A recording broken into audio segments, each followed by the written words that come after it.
اس کے بعد وہ حضور کا لعاب اپنے منہ پر کیوں مرتے تھے بتائیں؟ یہ بخاری شریف کی حدیث ہے. ابو محمد محمد اللہ وقت کی کب رجل منو تعالیٰ کا بھی عمل کما ہوا جن کا کہ حضور کے منہ مبارک سے لعاب نکلا. تو بڑے لکھے لوگوں آپ سے خربوں درجے زیادہ صدیق اکبر پڑھے لکھے ہیں. سبحان اللہ. بے شک آپ جتنے حضرات یہاں بیٹھے ہیں، کوئی دکاندار ہوگا، کوئی پراپرٹی ڈیلر ہوگا، کوئی تاجر ہوگا، کسی کی ول ہوگی، کوئی دنیا کے کسی بھی ترقی میں مبتلا ہوگا.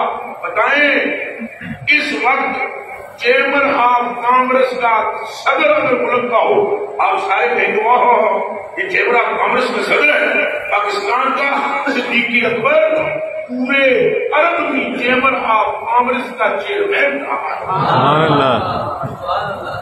یہ بندے عام نہیں ہیں. یہ آپ کہیں گے کہ انہوں نے سمجھ پوری سی استغفر اللہ، یہ جانتے نہیں سر مولا علی سے بڑا عالم کون ہے؟ سبحان اللہ. کوئی مولوی ہے، مولوی ہونا اور ہے، مولا ہونا اور ہے. یہ بات یاد رکھیے گا. مولوی کتابیں محتاج کتاب ہے اور مولا اسے کہتے ہیں کہ کتاب جس کی محتاج